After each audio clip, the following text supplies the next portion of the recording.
Bugün mən çalışacağam sizə biraz həyat təcrübəmdən danışım və bir neçə maraqlı və çətin anları yaşadım və sizlə bölüşüm və artıq siz özünüz düşünürəm ki, öz həyatınızda lazım olan qərarları verəcəksiniz. Əslində təqdimat çox böyük deyil. Mən ümumiyyətlə uzun təqdimatların tərəfdarı deyirəm. Cəmi 4 slaydlıq təqdimatda daha çox çalışacağam belə deyək, səslə ifadə eləyim. Bu ümumi bir şablondur, buna çox köklənməyə ehtiyac yoxdur. Bayaq biz seçimlərdən danışdıq. Hər birimizin seçimlərindən asılı olaraq növbəti addımlar və növbəti həyatımızın hər hansı bir varlığımız formalaşır. Yəqin ki, hər birimiz hər hansı bir seçim etdikdə bu suallara cavab verməliyik. Yəni, niyə, nə, necə və bəs əgər, məsələn, alınmasa nə olacaq, alınsa nə olacaq və növbəti addımlarımız necə olacaq? Mən öz seçimlərimdən danışım. Üç məsələni qeyd eləmək istərdim. Üç məsələdə düşünürəm ki, mənə ən həssas olan mövzulardır. İlk seçim mənim ümumiyyətlə bu startap dünyasına necə gəldiyimdən göstəricidir. Mən 2020-ci ildə artıq 14 illik bir bank əməkdaşı idim. Müəyyən bir fərqli vəzifələri tutunurdum və böyük bir korporativ bankın rəhbər vəzifəsində çalışırdım. Bildiyiniz kimi pandemiya dövrü idi, bir çoxlarımız evdən işləyirdik, kimlərsə artıq iş yerlərini itirmişdilər, kimlərsə hələ bilmirdilər onları nə gözləyir. Və mən sırf bu texnologiya və innovasiyalar sahəsində işlədiyimə görə kart və acquiring biz deyirik ona, yəni post terminallar, elektron ticarət, o departamentin rəhbəri idim. Və artıq pandemiya dövründə hər şey qapalı idi. Bilirsiniz ki, bir çox bizneslər ya ümumiyyətlə bağlandı, ya da ki, başladılar transformasiya etməyə. Transformasiya dövründə banklara başladılar müraciət etməyə, çünki infrastruktur çox da inkişaf etməmişdi o zamanlar və belə deyək, elektron ticarətə, yəni onlayn hər hansı bir məhsulu və yaxud da xidməti satmağa belə bir rahat platformalar yox idi. Və orada artıq mənim portfolyomda belə deyək, müştərilərimin arasında bir çox texnoloji şirkətlər var idi, fintechlər var idi. Onları başladım təhlil etməyə və gördüm ki, artıq bazar yetişib, hamı onlaynda çalışmaq istəyir, amma rahat həllər yoxdur. Və təsəvvür edin ki, 2020-ci ilin axırlarıdır, mənim 30 nəfərlik bir komandam var, 4 dənə şöbə var, 5000 əmək haqqı, kifayət qədər uğurlu bir karyera, 2 dənə ipoteka, ailə, 2 uşaq və mən hər şeyi atıram. Və düşünürəm ki, bu startapı qurmaq böyük bir gələcəyin bir addımıdır, bu seçimi etmək lazımdır. Çoxları həssas yanaşır bu məsələyə, hətta yəni yaxınlarım, ətrafımda olan insanlar başa düşmürlər. Yəqin ki, burada zalda olanlar da çoxsu başa düşməz, çünki belə deyək, o vaxtı olan məvacib və indiki, zaten yəni indi də bir normal bir puldur. Amma qərarımı verirəm, çıxıram sıfıra, demək olar ki, əldə pul yoxdur, yəni belə bir balaca yəni bufer var, hansı ilə ki, mən işə başlayıram və mən seçimimi edirəm. Seçimi edirəm, o yola düşürəm və bir müddətdən sonra həmin o startapı yaratmağa başlayıram. Bu mənim ilk seçimim idi. Təqdimatın sonunda mən göstərəcəm seçimin nəticəsi olaraq nələr əldə edə bildik.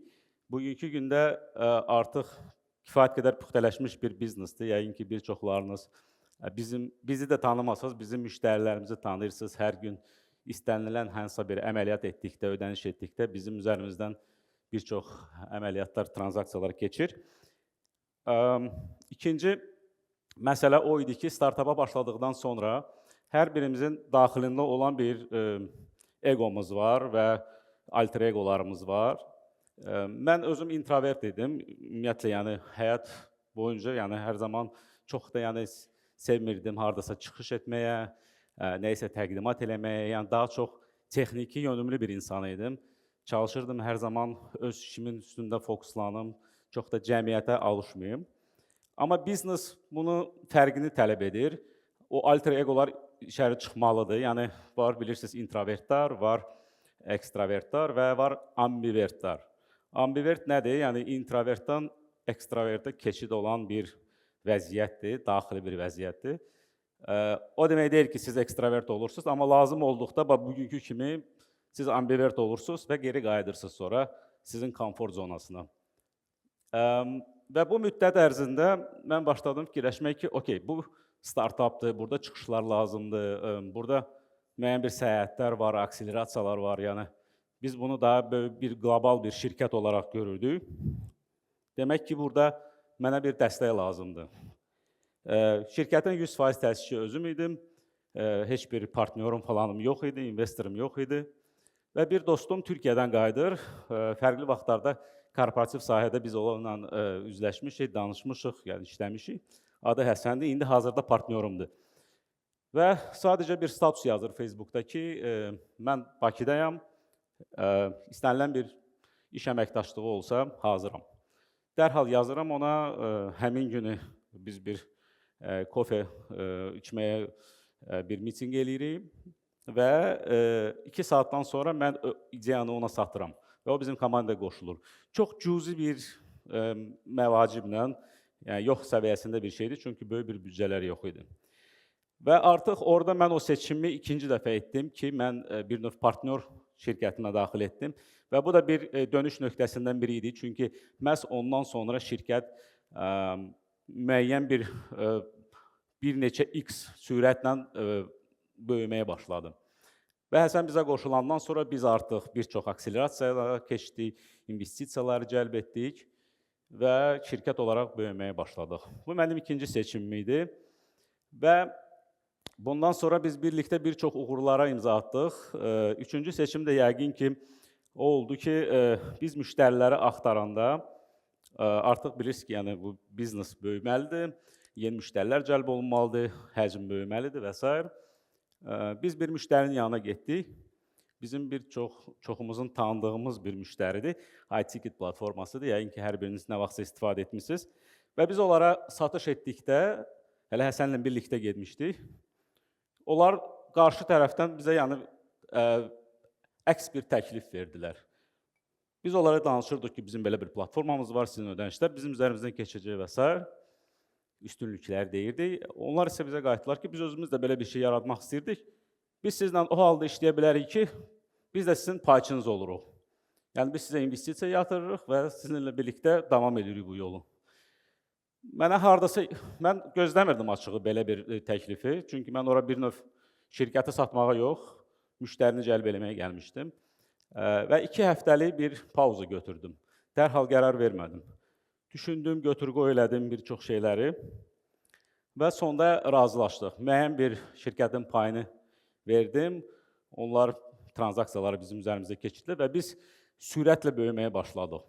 Bu da mənim üçüncü seçimim idi, hansı ki, düşünürəm ki, bizim bu biznesin böyüməsində böyük bir təkanlardan biri idi. Artıq biz 5 ildir fəaliyyət göstəririk və iTicket nə vaxtsa bizim ən böyük müştərimiz idisə, bugünkü gündə ondan qat-qat çox elə müştərilər var, amma onlar yenə də bizləndir, bizim tərəfdaşlarımızdır, onlara təşəkkür edirəm. Və bu 3 seçim bu biznesin böyüməsini fərqli vaxtlarda təmin etdi. Amma onun bəs əgəri var idi, çünki o qərarları verməyə bilərdim və son nöqtədə yəni, nə Həsən bizə qoşula bilərdi, nə ümumiyyətlə mən bu startapı yarada bilərdim, indiyənə kimi hər hansı bir korporativ mühitdə işləyəcəkdim və nə böyük bir platforma bizə qoşulacaqdı və biz bu qədər böyüməyəcəkdik və digər müştərilərə və yaxud da investorlara maraqlı olmayacaqdı. Ona görə istənilən vaxt, nə vaxtsa söhbət tək biznesdən getmir, şəxsi həyatdan da gedir.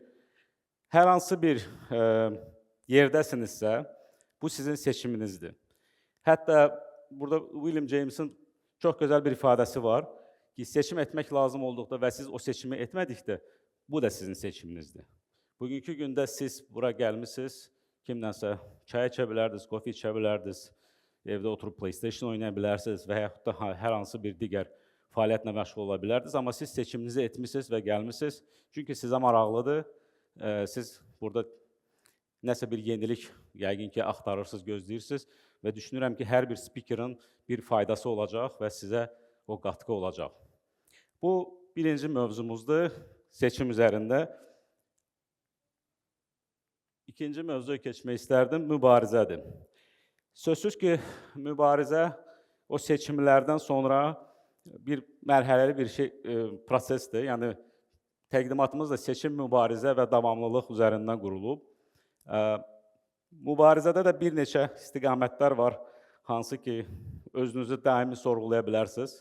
Bu hədəfləriniz nədir, resurslarınız varmı onu etməyə, nə qədər dözümlüsünüz, müəyyən bir çətinliklər olduqda və ümumiyyətlə sizi motivasiya edən nədir bu proseslərdə.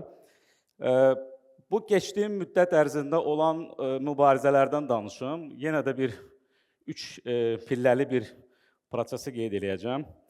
Təsəvvür edin ki, bu startapı quran bir prosesdəyəm. Pul yox, komanda yox, tək başına başlamışam bu işə. O vaxt artıq 2 övladım var idi və belə bir xəbər alırıq ki, yoldaşım hamilədir. Bir dənə əlavə bir uşağımız olacaq. Prosesdə sonra başa düşürük ki, 1 yox, 2 olacaq, əkiz olmalıdır. Təsəvvür edin ki, yəni 0, pul yox, demək olar ki, yəni o vaxt artıq sığortamız da yoxdur, çünki yəni şirkətdən çıxdığıma görə. Və bunlar hamısı mənim gözümün qabağındadır. Mən bilmirəm, biznesi idarə edeyim, biznesi investisiya edeyim, hansı bir çıxışlara gedim, hansı bir çətinliklərlə burada əlləşim və yaxud da evdəki bu çətinliklərlə. Bu hələ tam prosesin sonu deyildi. Bir müddətdən sonra biz bilirik ki, əkizlərdən biri inkişafda dayanıb və seçim etmək lazımdır. Ya ümumiyyətlə dayandırmalıyıq prosesi, ya da ki, öz riskimizə müəyyən bir sənədləri imzalamaqla ikinci uşağı axıra kimi aparmalıyıq. Sözsüz ki, yenə də seçim məsələsidir. O seçimi edirik, mübarizəni davam edirik. Təsəvvür edin ki, pandemiya dövrüdür, bütün xəstələrə süni oksigen verirlər. Kleksan deyilən bir iynələr var idi. Onları dənəklə satırdılar apteklərdə, çünki pandemiyada, belə deyək, ən çətin xəstəliklərdə onları vurdular ki, insanlar rahat nəfəs ala bilsin. O iynədən bizə 2 dənə lazımdır hər gün. Yəni, təsəvvür edin ki, ay ərzində 60 dənə iynə lazımdır. Hər gün demək olar ki, şəhəri fırlanırdım o iynələri almaq üçün ki, ikinci övlad qala bilsin. Və bu da bir seçim idi və mübarizə idi. Son nöqtədə, sözsüz ki, 9 aydan sonra, daha doğrusu 8 aydan sonra uşaq dünyaya göz açdı və indi də şükürlər olsun ki, sağlam bir uşaqdır. Amma bu, həmin o seçimin və mübarizənin davamıdır. Və yenə də qayıdıram həmin o məsələyə, siz nə qədər güclüsünüz, siz nə qədər o qərarları düzgün verə bilirsiniz və nə qədər o mübarizəyə davamlısınız. O prosesin içində sözsüz ki, borclar da olacaq, xərclər də olacaq, hardasa çətinliklər də olacaq, stresslər də, emosional təzyiqlər də olacaq, amma seçim yenə də sizdədir. Bu, mübarizənin birinci bir hissəsidir. İkinci hissə daha çox bizneslə əlaqəlidir. Hardasa 2023-cü il idi, səhv etmirəmsə, bizə növbəti akselerasiya mərkəzindən, Qazaxıstandan belə bir təklif gəlir ki, siz seçilmişsiniz, gəlin bizdə iştirak eləyin. Almatada, səhv etmirəmsə, Almatada idi. Və biz də deyirik ki, lap yaxşı. Akselerasiyanın da bir qaydaları var. Öncədən siz ora apply eləyəndə müəyyən bir nəticələri göstərirsiniz. Ondan sonra onlar sizi dəyərləndirirlər və deyirlər ki, məsələn, biz sizə akselerasiyanın sonunda bu qədər pul verəcəyik və onun əvəzində müəyyən bir pay götürəcəyik. Biz də bu niyyətlə düşünürük ki, okey, yəni ki, burada da belə olacaq.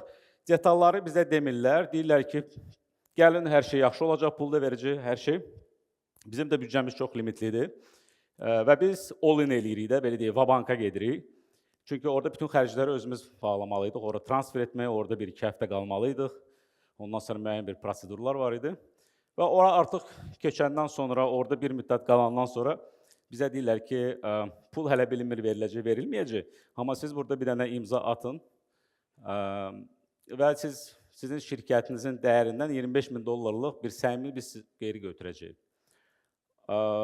Sözsüz ki, bu bizə sərf eləmir, çünki yəni biz bura başqa bir şeyə görə gəlmişdik və biz geri qayıdırıq. Mən qərar verirəm ki, hər şeyi atırıq, qayıdırıq, biznesə fokuslanırıq. Əlimizdə olan büdcəni də xərcləmişik. Demək olar ki, bir şey qalmayıb, yəni güclə özümüzü idarə eləyirik. Amma o qazaqlardan imtina eləyirik. Onlar bizə çox çalışırdılar, bizə orada saxlasınlar, amma biz qərar verdik ki, qayıdaq. Yəni, faktiki olaraq ora gedəndə biz bütün pullarımızı xərcləmişdik. Amma nə oldu? Qərar verdik, qayıtdıq, biznesə fokuslandıq və yenidən özümüzü ayaq üstə saxlaya bildik. Və bu da həmin o seçimlərin nəticəsidir.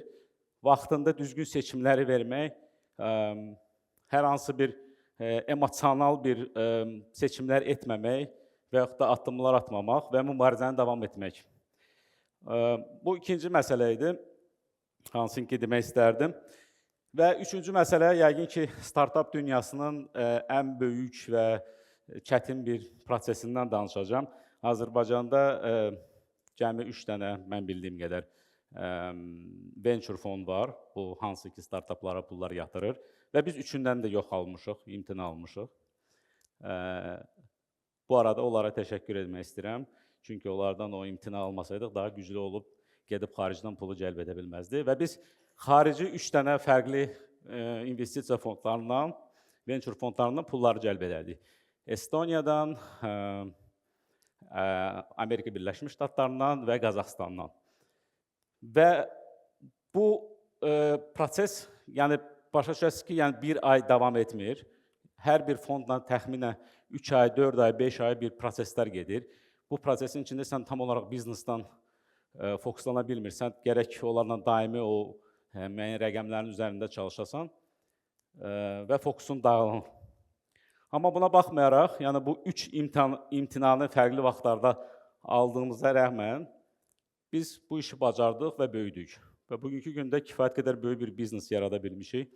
Hansı ki, düşünürəm ki, biznes sahəsində çalışan insanlara çoxsu tanıyır və ümid edirəm ki, bundan sonra biraz da tanınacaq. Bu mübarizə ilə bağlı 3 məsələ idi və yəqin ki, üçüncü məsələ, yəni üçüncü mövzu daha doğrusu, bu davamlılıqdır.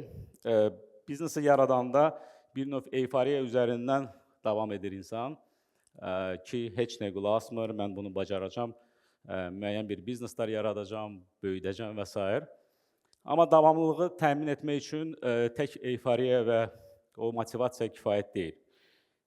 Sözsüz ki, bir müddətdən sonra strateji düşünmə lazımdır, planlama lazımdır və artıq bugün və yaxud da sabah nə olacaq yox, daha çox 3 aydan sonra, 6 aydan sonra, 1 ildən sonra, 5 ildən sonra özünü harda görürsən və biznesini harda görürsən, suallara cavab vermək lazımdır ilk öncə.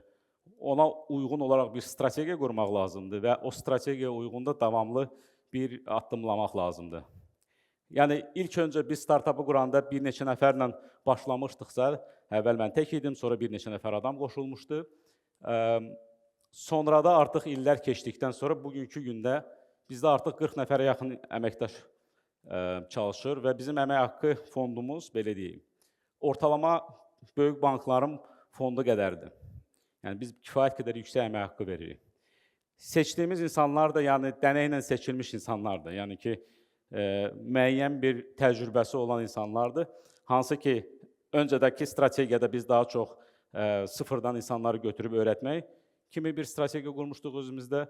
İndi isə daha çox təcrübəli insanlar. Çünki biz biraz da böyümək istəyirik, biraz da uzun müddətli bir biznes qurmaq istəyirik. Artıq tək Azərbaycanda yox, digər ölkələrdə də çalışmaq istəyirik. Yeri gəlmişkən biz Gürcüstana da artıq daxil olmuşuq və gələcəkdə, yəni 1 il sonra, 2 il sonra Özbəkistan və Qazaxıstan kimi ölkələrdə keçmək istəyirik. Və bu da sözsüz ki, bu maliyyə nəzarəti, planlama, strateji düşünmə, davamlılığı təmin etmək üçün düzgün insanları düzgün yerlərə təyin etmək və onlara etibar etməkdir. Bugünkü gündə davamlı biznesi qurmaq üçün tam olaraq rəqəmsal bir biznes qurmuşuq. Mən dünyanın istənilən ölkəsində olduqda telefonumda dəqiqəsinə kimi bilirəm, bugün biz nə qədər pul qazanmışıq, nə qədər xərcləmişik, nə kimi çətinliklər var və s. Yəni bunlar hamısı bir sistemin içindədir. Bu kimi davamlı bizneslər yaratmaq üçün sözsüz ki, iradəniz lazımdır, vizyoner olmalısınız, strateji bir planlama olmalıdır və sözsüz ki, hədəfləriniz yüksək olmalıdır, o hədəflərə addımlamalısınız. Və bayaq dediyim məsələyə qayıtdıqda seçimlərimizin nəticəsi olaraq biz hara addımlayırıq və nələr qazanırıq. Sözsüz ki, uğur hekayəsi deyil, uğur meyarları fərqlidir hər bir insan üçün. Amma mənim simamda, yəni ki, bu yolu necə keçmişəm, nə kimi çətinliklərlə üzləşmişəm və hazırda nələr əldə etmişəm, bu slaydda göstərmək istərdim. Zeynal Kərimzadə, 39 yaş, Netforce ümumi kapitalın dəyəri $6 milyon. Təşəkkür edirəm.